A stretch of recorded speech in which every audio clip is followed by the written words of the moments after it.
오늘은 본문을 근거로 하여 믿어 순종하게 하시려고 그런 제목으로 함께 말씀 나누기를 원합니다.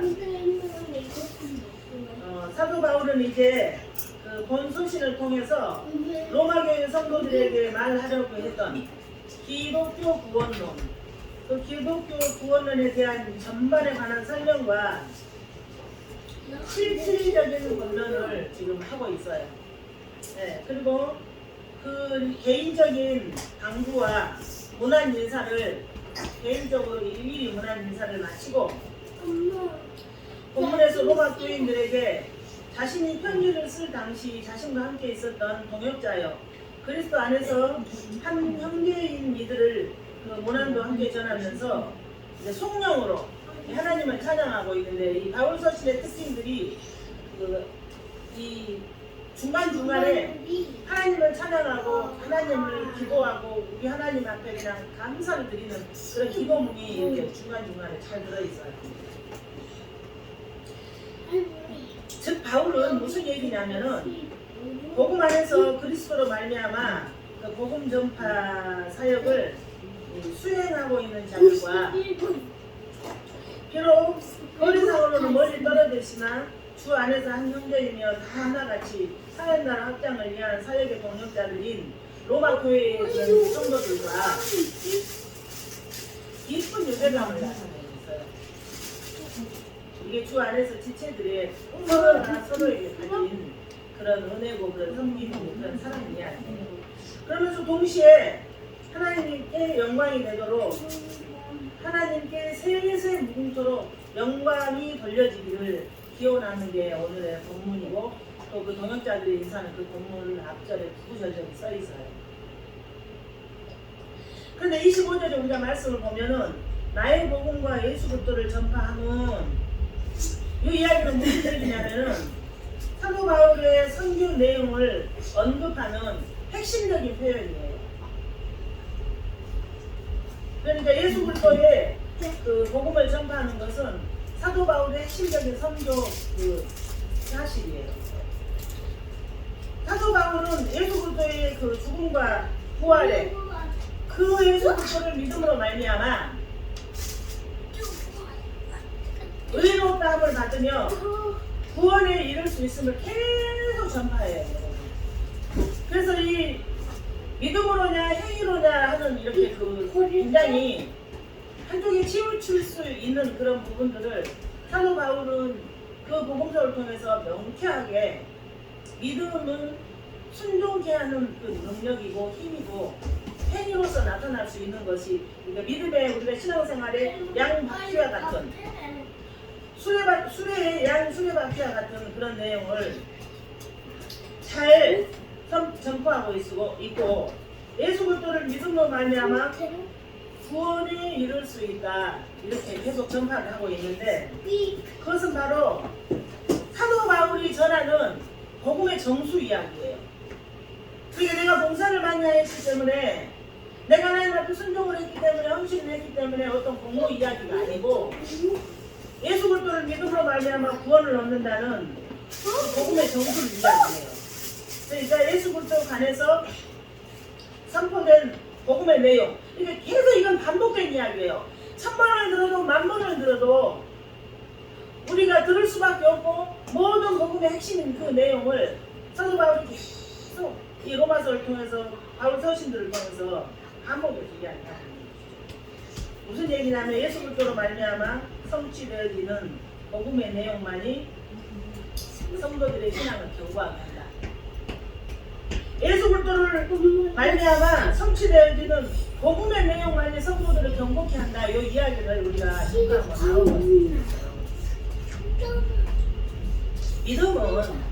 있습니다. 믿음은 어떻게 한데 생긴다고 했어요. 들어야지 믿음이 생긴다고 했어요. 무슨 말씀을요? 예수 그리스도에 관한 그 진리의 말씀을 들을 때에 믿음이 생겨요. 그 믿음의 내용은 예수 그리스도예요. 그러니까 우리가 그 예수 그리스도에 대해서 철저히 배워서 배울 때만이 믿을 수 있고 믿을 때만이 순종할 수 있는 이 원리가 제가 딱 말씀드리잖아요. 이 체인처럼 하나로 이렇게 연결이 되어 있는 것이에요. 그래서 그 청교도적인 그 목회, 신앙 목회를 이렇게 하시는 분들 이렇게 이야기를 들어보면은 신앙생활을 20년, 30년 했는데 전혀 변하지 않는 사람, 그 사람을 어떻게 그 사람에 대한 그런 궁금증, 그런 사실에 대한 엄청난 이 마음의 괴리들을 청교도적인 그 신앙 목회를 하시는 목사님들 입장에서는 그건 못 받았다고 이렇게 말씀하셔요. 근데 이게 청교도적인 목회를 하시는 분들의 이야기가 아니고 성경 이야기예요. 성경 이야기. 너 믿어? 그럼 믿었으면 순종에 나와야 돼. 순종했어? 그럼 거기에서 나오는 열매. 믿어? 그럼 하나님과 사람 사이에 그 좋은 관계, 사랑하는 것. 그 관계에서 나오는 그 열매. 이것이 여러분, 우리가 구원받은 그 시점에서부터 천국에 하나님 앞에 서는 때까지 계속 연결되는 이야기예요. 어떻게 내가 구원받았는데 예배를 소홀히 하고, 어떻게 내가 구원받았는데 순종을 못하고, 내가 어떻게 구원받았는데 주님의 뜻대로 살지 못할까요? 그래서 이 부분에 대해서는 이 설교를 듣는 분들이 성령을 받은 분들이라면 가장 인생의 화두가 돼야 되는 거예요. 화두가. 내가 구원받은 하나님 나라 시민권자로서의 이 삶이 합당한가. 자기 점검이 늘 있어야 된다는 그런 이야기예요. 그래서 예수 그리스도로 말미암아 성취되는 복음의 내용만이 우리 성도들의 신앙을 견고케 세워주는 것이에요. 견고케. 그가 응답받았기 때문에 신앙이 견고케 세워지는 것이 아니고, 그가 직분을 감당함으로 충성했기 때문에 신앙이 견고케 세워지는 것이 아니에요.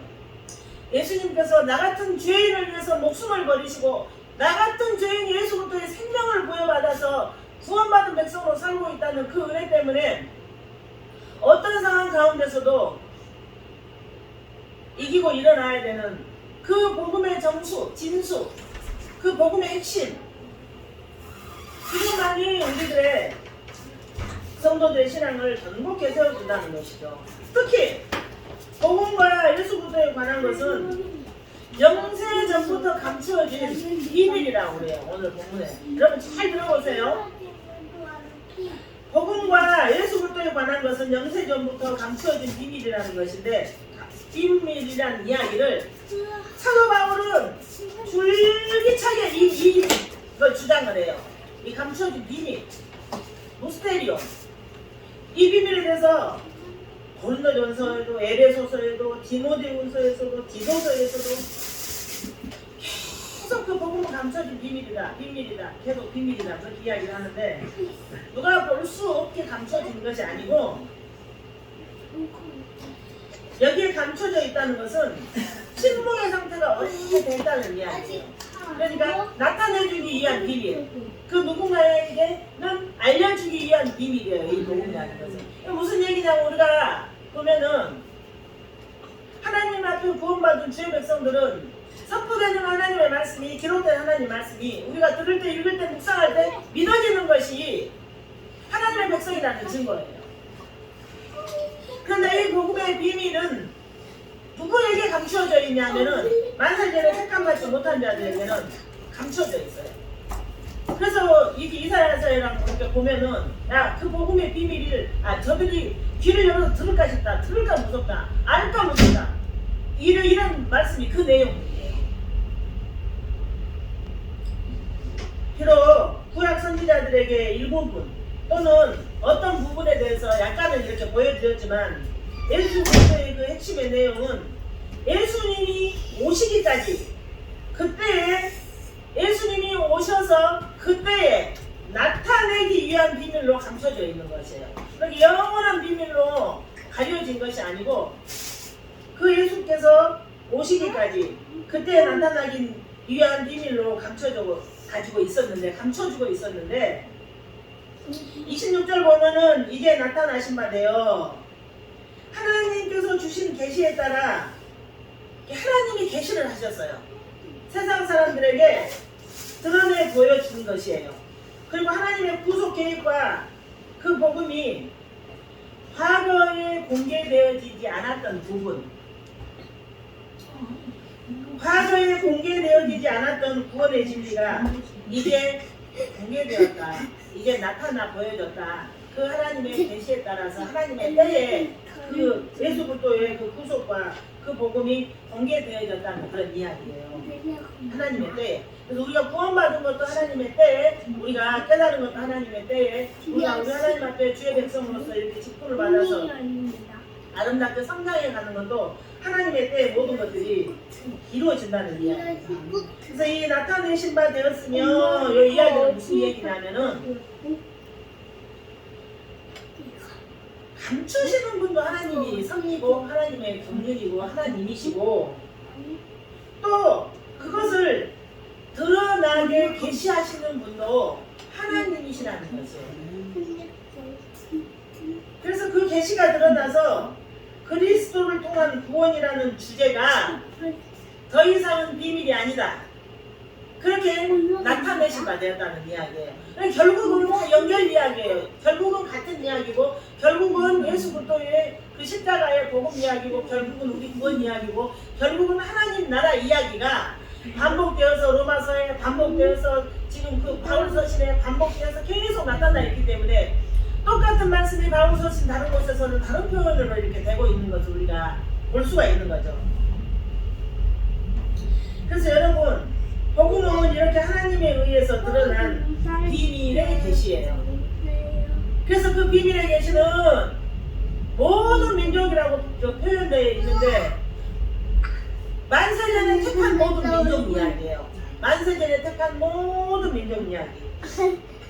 그래서 복음에 관한 주도권은 하나님께 주어져 있다. 복음에 관한 주도권은 하나님 나라에 있다. 복음에 관한 주도권은 하나님의 영역이다. 그렇게 이렇게 잘 이해를 하시고 복음을 좀 풀어가셨으면 좋겠어요.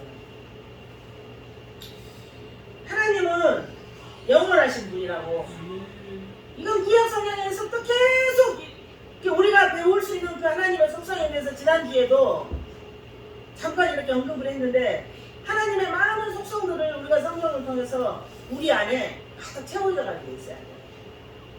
그래서 우리가 우리 삶 가운데서 우리의 사명의 길 가운데서 그런 하나님의 속성들을 경험할 수가 있고 그런 하나님의 속성을 우리가 인해서 어떨 때는 도전을 받기도 하고 어떨 때는 새 희망을 받기도 하고 어떨 때는 우리의 우리가 과거에 옛사람에게 끌려다니던 우리의 모습들이 멈춰지기도 하는 그런 은혜를 체험하는 것이에요.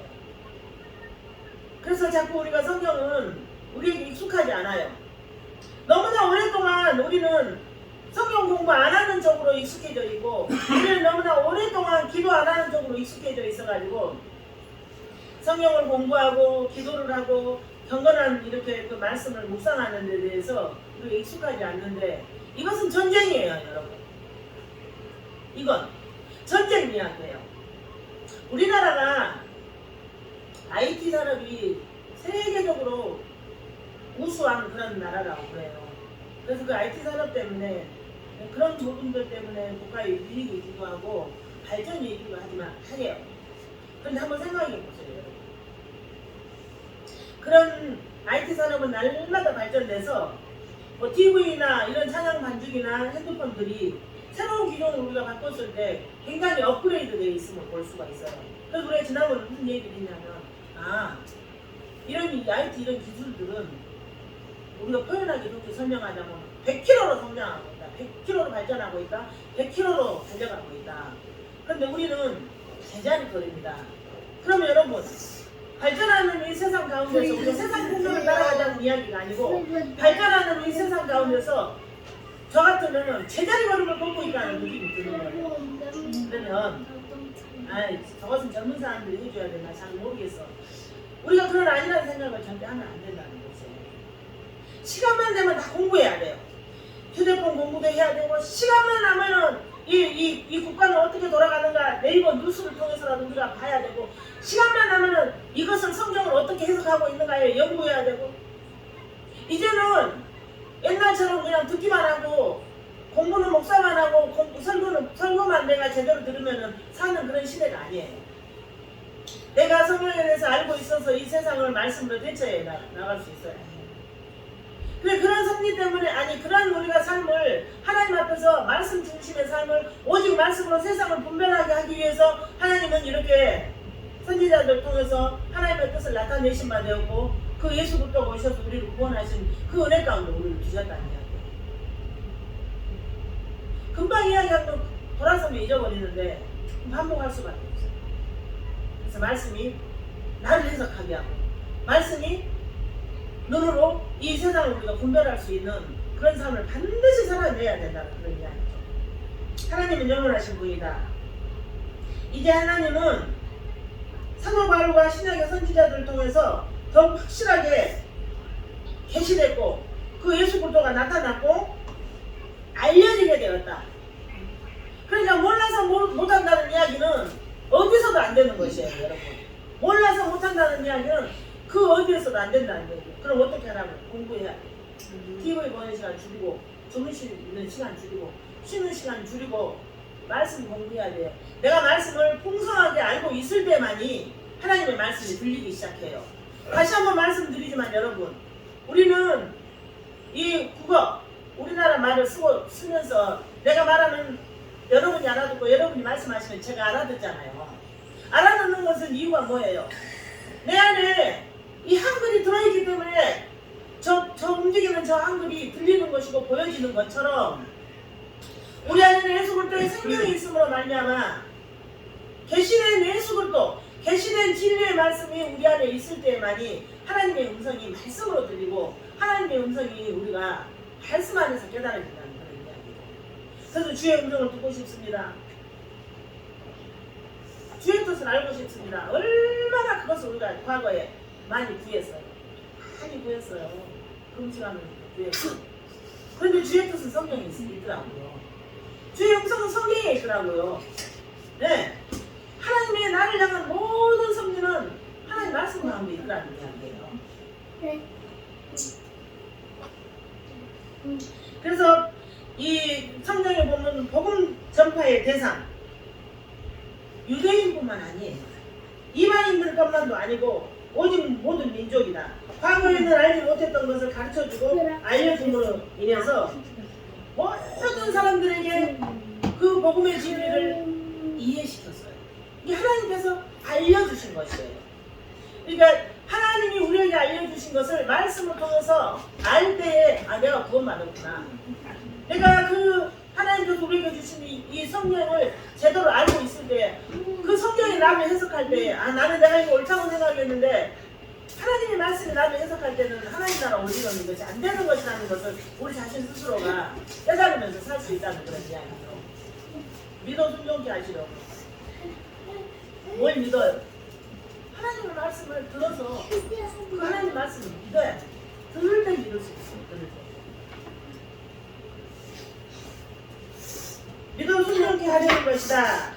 복음의 비밀을 드러내는 또 하나의 목적. 복음의 비밀을 하나님께서 드러내는 또 하나의 목적은 믿어 순종케 하시려는 것입니다.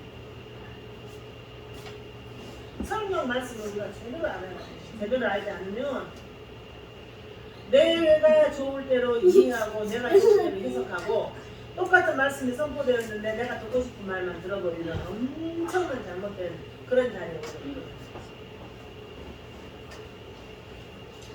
믿음으로부터 생겨난 순종. 믿음으로부터 생겨난 순종. 그 믿음은 선물이에요. 하나님께서 우리에게 그 믿음을 선물로 주셨어요. 그래서 하나님 나라 백성이라면 그 믿음은 누구에게도 있어요. 그런데 그 믿음, 그 복음에 대해서 우리는 순간순간마다 전쟁이 시작되는 것이에요. 하나님 나에게 이렇게 말씀하시는데 이걸 순종할 것인가? 이걸 불순종함으로 인해서 내가 불편하게 살고 포기해버릴 것인가? 믿음으로부터 생겨난 순종, 예수 그리스도의 그 믿음으로부터 생겨난 그런 순종으로만이 하나님께서 우리에게 마련하신 구원의 전략이에요. 전략. 그래서 참 안타까운 것이 내가 원하는 그런 요구가 채워지지 않아서 불편하고 살고 내가 원하는 대로의 삶이 이루어지지 않아서 불편함을 겪는 사람들은 천지예요.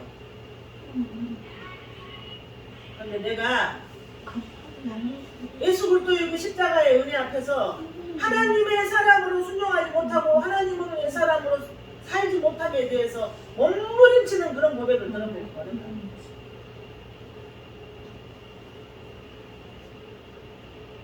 그러니까 하나님 나라 이야기하고 관계된 것은 과감하게 그냥 포기가 돼버려요.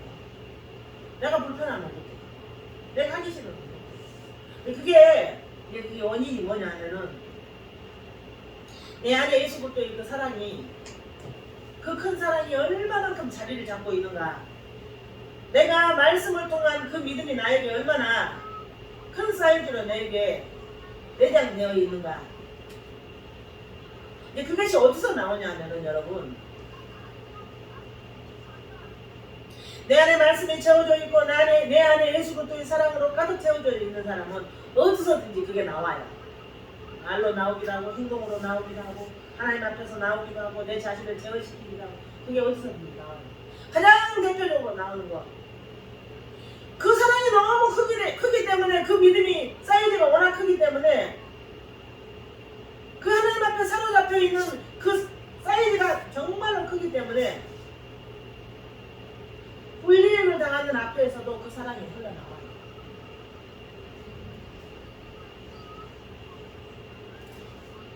과거의 그 순교자들도 생명이 이어받는 그 자리에서도 내 안에 예수 그리스도가 나온다니까요. 내 안에 예수 그리스도의 사랑과 그런 충성이 나온다니까요. 근데 우리가 가지고 있는 하나님의 말씀은, 우리 안에 부여된 하나님의 생명은 놀라운 능력이에요. 놀라운. 우리가 예수를 믿는다는 것은 예수 그리스도의 생명을 부여받은 새로운 본성을 부여받은 것이에요.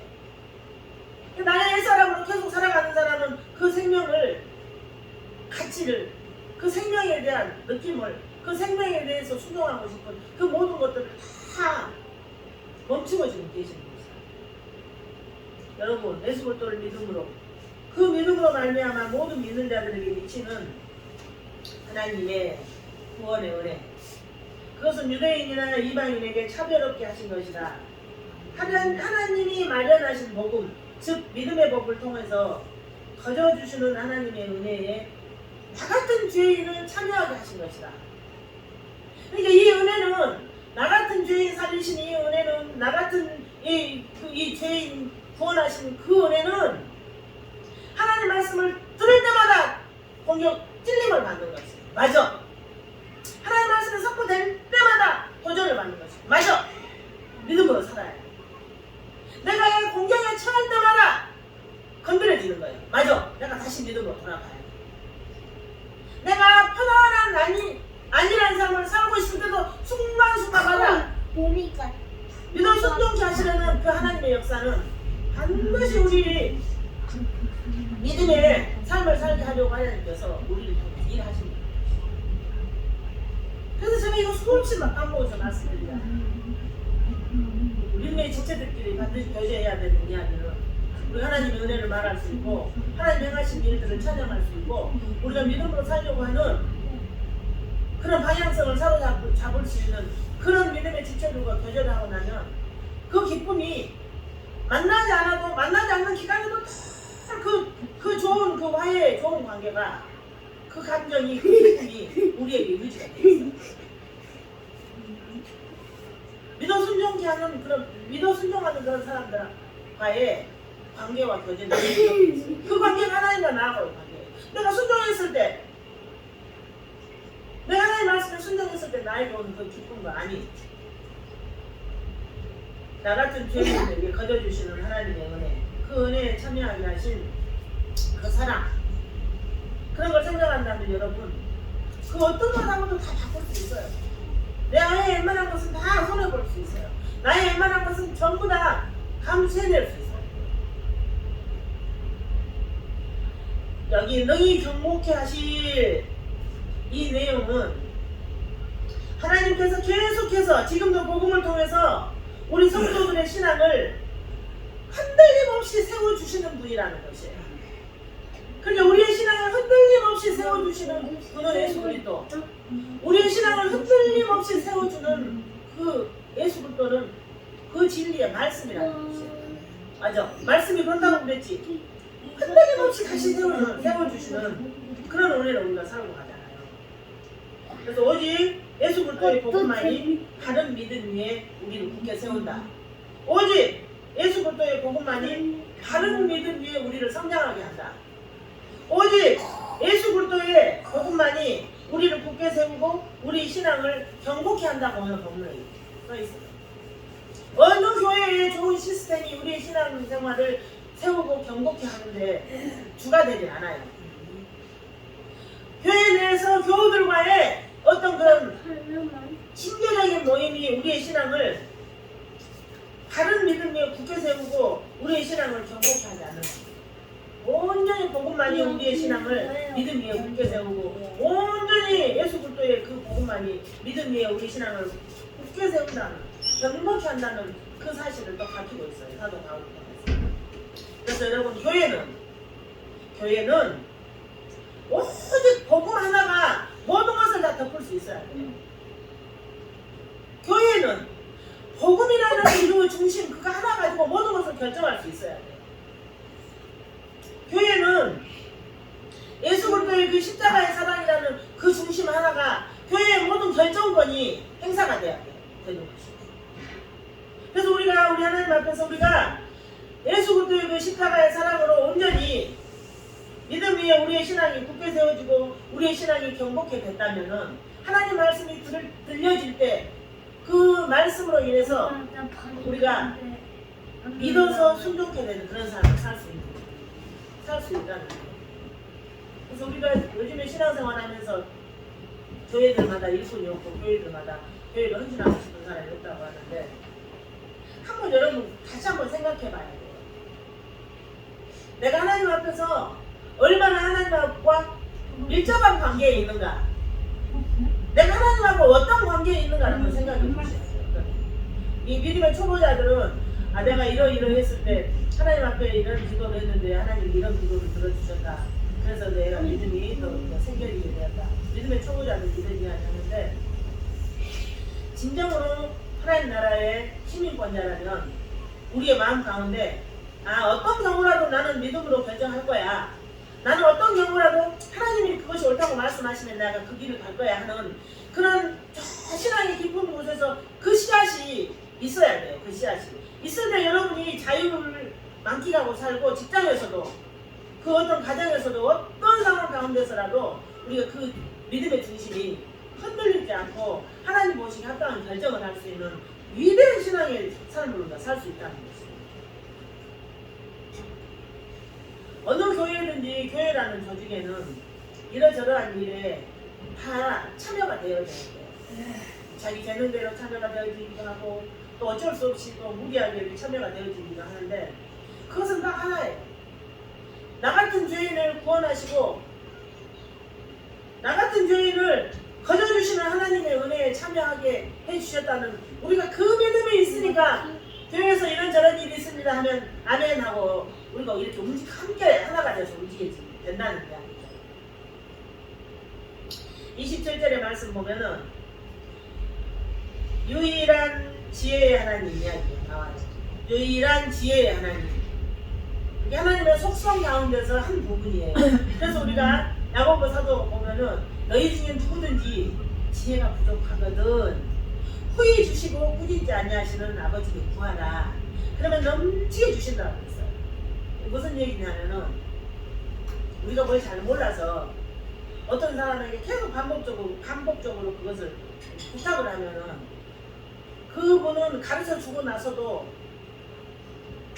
별로 이렇게 기분 좋게 끝까지 가르쳐 주지 않아요. 하나님 앞에서는, 하나님은 전능하신 그 지혜의 하나님은, 유일한 그 지혜의 하나님은 너희가 혹시 지혜가 부족해? 그러면 후히 주시고 꾸짖지 아니하신 하나님께 구하라. 그럼 주시리라.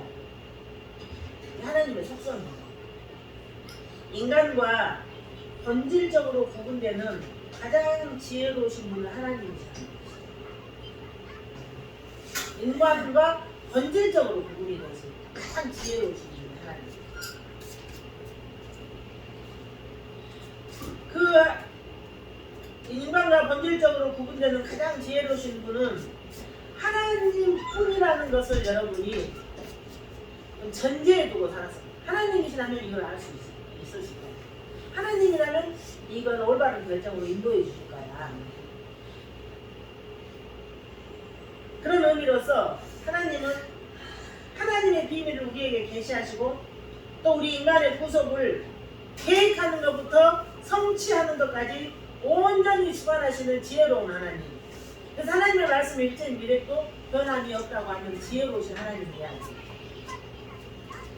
인류의 구속을 위해서 인간의 계획을 초월한 계획. 제가 지금 계속 인간을 초월한 하나님의 섭리, 인간을 초월한 하나님의 계획 그 설명을 하는데 인간의 계획을 초월한 계획으로 역사하신 하나님. 그 하나님을 이렇게 사도 바울이 높이 찬양을 하고 있는 것입니다.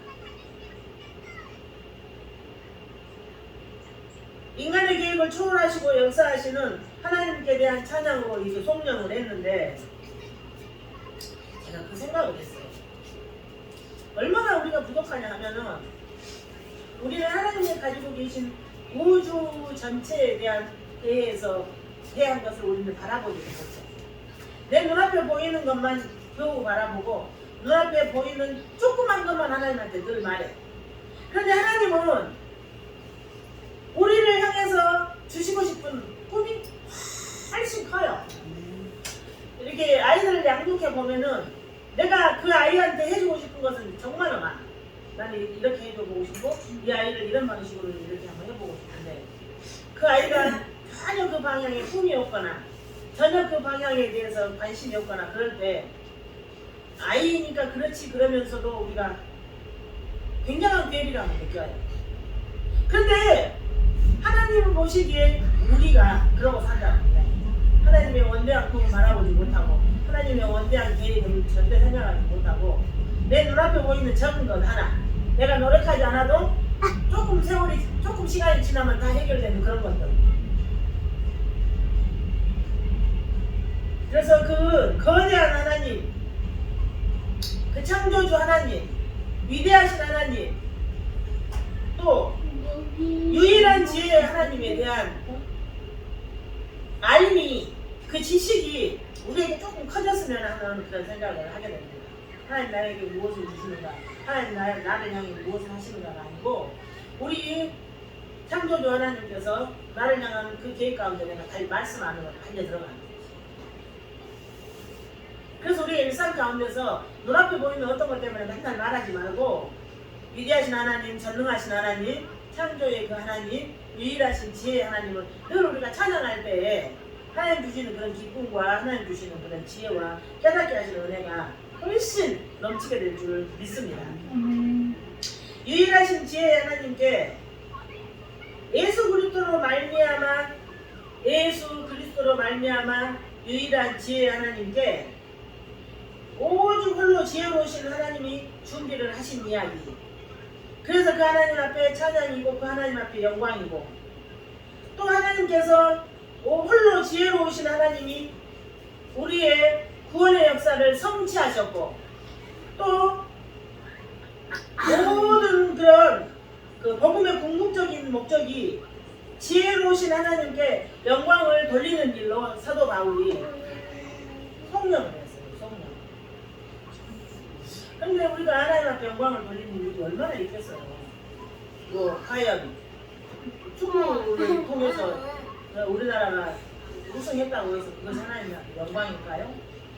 우리가 하나님 앞에서 내가 예수 그리스도의 생명을 부여받았음에 대한 그 깊은 감사와 그 깊은 감동과 깊은 그 하나님을 향한 내 마음을 감사의 마음을 토설해 놓을 때마다 저는 그 하나님께서 그 고백을 받으실 거라고 생각해요. 우리가 뭘 해서 하나님 앞에 영광을 돌리겠어요? 천지를 창조하신 하나님 앞에 무엇을 해서 영광을 돌리고 우리가 천지를 창조하신 하나님 앞에 무엇을 해서 무엇을 들여서 갚을 수 있겠어요? 그런데 다만 정말 우리가 그 유일하신 지혜의 그 하나님 앞에 그 은혜가 너무 좋아서 그 은혜가 너무 기뻐서 그 은혜가 생각할수록 너무 감격해서 감사합니다.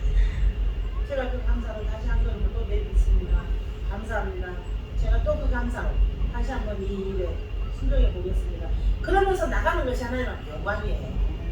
예? 그렇지 않고는 뭘로 영광? 집 팔아서 영광을 돌리겠어요. 다이아몬드로 드려서 하나님한테 우리가 갚겠어요. 그 의미는 갚겠어요. 갚을 수 없어요. 하나님의 백성은.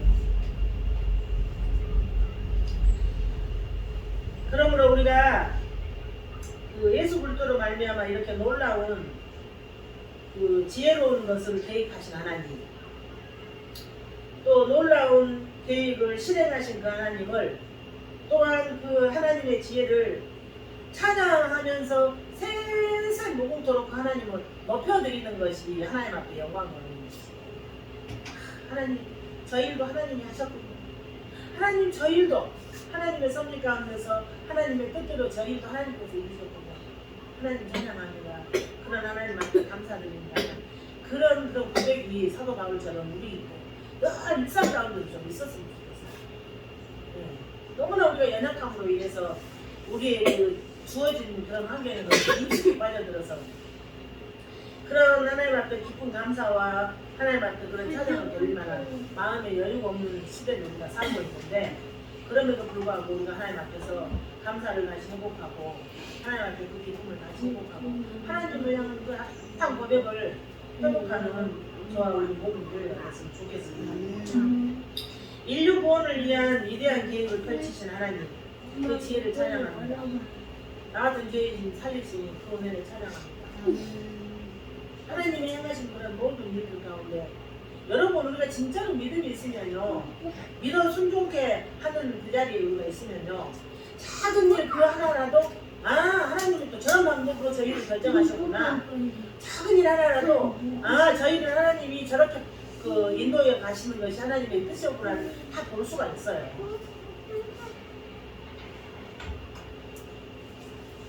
그리고 우리가 하나님께 영원토록 감사하는 것, 그 하나님 하신 일을 인정하는 것, 그 하나님의 하신 일을 자랑하는 것, 그것이 하나님 앞에 영광을 돌리는 이야기라는 것이에요.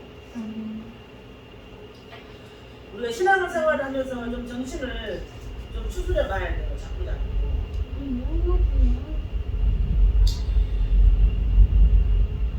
유튜브에나 설교하시는 많은 목사님들을 보면은 굉장히 박식하고 그 많은 것을 이렇게 알고 계셔가지고 유창한 설교를 하는 것을 볼 때마다 어떻게 하면은 그 설교를 하나님 앞에 합당하게 하는 것일까 하는 굉장한 고민이 목회자한테 있어요. 있는데 그 에레미야서 3장 14절 15절의 말씀을 보면은 여호와의 말씀이니라. 배역한 자식들아 돌아오라. 나는 너의 남편이니라. 내가 너희를 성읍에서 하나와 족속 중에서 둘을 택하여 너희를 시온에서 데려오겠고, 이 배역한 백성들아 돌아오라 그래요. 왜 돌아오라 그러냐면 하나님이 우리의 남편이시기 때문에 돌아오는데, 이런 말씀이 있어요. 15절에 내가 또 내 마음에 합한 목자들을 너희에게 주리니, 하나님께 합한 목자는 지식과 명철로 너희를 양육하리라. 그러니까 하나님 나라에 대한, 예수님에 대한, 하나님에 대한 그 지식과 그 명철로 그 주의 백성들을 양육하는 사람이 하나님 앞에 합당한 목자래요. 그래서 믿음으로 하나님과 예수님을 체계적으로 가르치는, 그러니까 그 진리의, 성경의 그 진리의 말씀을 체계적으로 가르치는 설교가 하나님 앞에 합한 목자의 설교라고 그래요. 그래서 제가 설교를 조금 달달하게, 설교를 조금 더 구미에 맞게 못하는 것에 대한 엄청난 제 자신의 그 연약함에 대한 생각을 했었는데, 제가 완전히 자유하게 됐습니다. 천천히나마 적게나마 하나님과 예수님을, 그 진리를 체계적으로 공부해서 체계적으로 가르치는데 최선을 다하는 설교를 한번 해보겠습니다. 그래서 여러분, 제가 설교를 마무리하면서 이 세상 어느 곳에서도 여러분에게 그 진리의 말씀을 체계적으로 알려주는 것이 없습니다. 여러분의 자녀도, 여러분의 직장도, 여러분에게 친절하게 대하는 그 어떤 곳에서도 하나님의 그 진리의 말씀을 체계적으로 알려주는 것이 없습니다. 오직 하나님만이 교회를 통해서 하나님 앞에 합하는 목자를 통해서 하나님과 예수님을 그 진리를 체계적으로 가르쳐 줍니다. 그래서 여러분, 다른 곳에서 은혜를 구하려고 하지 마세요. 다른 곳에서 어떤 안위를 찾으려고 하지 마세요. 하나님의 말씀을 통해서 하나님과 예수님의 그 진리를 체계적으로 가르쳐주는 그런 교회의 설교를 통해서 여러분이 하나님 나라를 체계적으로 배워가고 예수 그리스도를 지적으로 올바로 날아간다면 오늘 성경에 우리가 제목으로 믿어 순종케 하시려고 하나님께서 우리에게 주신 그런 복음의 자리에서 하나님 주시는 훌륭한 은혜를 저는 마음껏 누리면서 살게 되리라 믿습니다. 우리가 그 말씀의 지식을 알아서 그 가운데 우리가 자유가 있다면 우리는 그 진리의 말씀을 통해서 내 자신을 이기고 세상을 이기고 모두를 이기는 그런 복된 삶을 살게 될 줄 믿습니다.